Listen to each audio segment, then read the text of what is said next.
Hi guys, and welcome back to the Tech YouTube channel again. This shiny little box in front of us hides inside Plextor's newest SSD, which is aiming to be their best consumer grade model yet, the successor of the M5 series, the M6 Pro. Plextor made some internal hardware changes to it, and we are going to test them out and see what new are they bringing on the table performance wise. Glancing at the clean looking front of the box, you can only see the model name put right in the middle of it, and a sticker in the left bottom corner indicating the capacity size of this sample, which in our case was the 128GB one. And that's basically it for the front view. Going around the box, we're coming across with a lot of different and detailed informations, one of them being rough performance figures for each capacity model. Except this, you'll also find some basic features laid out, as well as a mention of Plextor's own technologies, like the Plex Turbo for performance boost and True Speed for sustained performance, but more about that a little bit later. Let's open up the box and see what's inside it, as it's pretty thick for an SSD packaging. Plextor usually doesn't go for the bare-bone packaging, especially with this more high-end product, and this time it wasn't any different. Here we have a CD with Plextor's SSD utility and other stuff like promotional materials, user manuals and quick start guides. A very short SATA cable, and some screws that go with the 3.5-inch adapter bay for the SSD. And of course, the M6 Pro itself.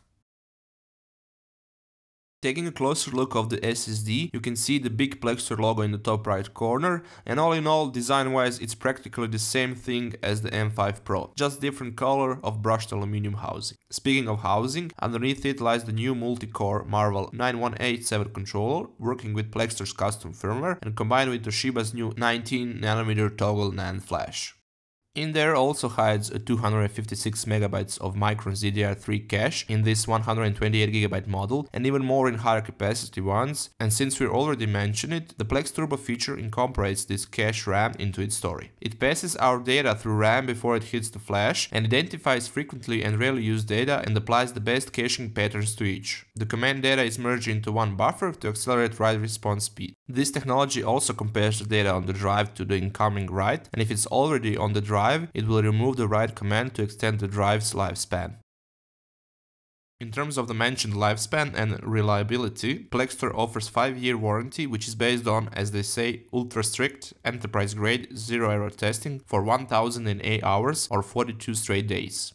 On the back of the SSD you won't find anything special except the usual sticker declaration, and of course, last but not least, here we have the SATA 3 6GB/s and SATA power connector, which we both immediately connected to our test rig and did some benchmarking runs on it. Since we had the lowest capacity version of the M6 Pro, the write performance was on the downside with synchronous and asynchronous data handling, around 330MB/s. That's usual with small capacity SSD models across every manufacturer, especially with the lowest in the range, just like this one. Going up with the capacity, you'll see that the write performance exponentially goes up, especially when comparing 128GB and 256GB models, and you can see that on the back of the box on the declared specifications. Other than that, the read performance was decently high and also in the specified range, as well as the IOPS performance figures, which were up for the job. Thank you guys once again for checking out our unboxing and review of the Plextor M6 Pro SSD. Don't forget to give us a thumbs up if you liked our video, leave a comment if you have any questions about a product, and of course be sure to subscribe to our Tech YouTube channel for more content like this, or you can just check out our other videos from before.